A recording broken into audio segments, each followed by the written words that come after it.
Hey guys, good morning and welcome back to my mini vlog. শরতের আকাশটা দেখেছো? Just অসাধারণ লাগছে। এটা কালকের আকাশের কথা বলছি। হ্যাঁ, তো সকাল সকাল রান্নাবান্নাও সেরে নিয়েছি, স্নান করে মেয়েকে নিয়ে কোথায় চললাম ওয়েট বলছি। মেয়েকে নিয়ে না ক্যামেরায় এই ফার্স্ট টাইম এলাম, ক্যামেরাটা নিজেরও লাগছিল, ও ভাবছিল মা কি করছে। তো যাই হোক, তারপর তিনজনে মিলে বেরিয়ে পড়েছি। এই যে যেতে যেতে মায়ের দর্শনও হয়ে গেল। তো ওয়েদারটা না জাস্ট দারুণ ছিল। গিয়েছিলাম হচ্ছে কালকে মেয়ের ভ্যাকসিন দিতে। হ্যাঁ, কালকে আমার মেয়ের ভ্যাকসিনের ডেট ছিল।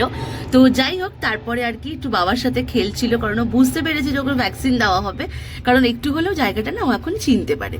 যাই হোক, তারপর ভ্যাকসিন দেওয়াও হয়ে গেছে। ও যদিও পেনলেস ভ্যাকসিন দেয়, ও সেরকম একটা ব্যথা ফিল করতে পারে না। তো ফাইনালি বাড়িতেও চলে এসেছি, একটা আলাদাই আনন্দ হচ্ছিল বাড়িতে এসেছি। আর তারপরে বাড়িতে এসে তোমাদেরকে একটা জিনিস দেখাই।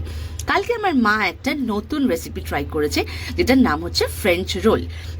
যেটার জন্য মা আগে থেকে ময়দা মেখে ডো করে মানে তৈরি করে রেখেছিল।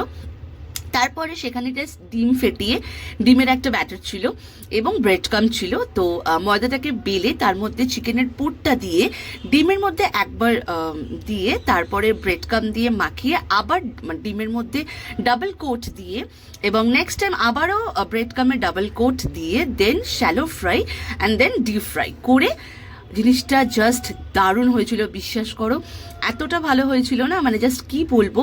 আর স্টাফিংটা এতটা ভালো লাগছিল। আর ব্রেড কামের মধ্যে যদিও মা একটু লঙ্কার গুঁড়ো, একটু বিট নুন সমস্তটা মিশিয়ে দিয়েছিল বলে বাইরেরটা মানে খেতে ভীষণ মুখে পড়ছিল, ভালো লাগছিল, একটু ঝাল ঝাল। আর এটা কাসুন্দির সাথে জাস্ট অসাধারণ। আমার তো ভীষণ ভালো লেগেছিল। দেখা হচ্ছে পরের ভ্লগে।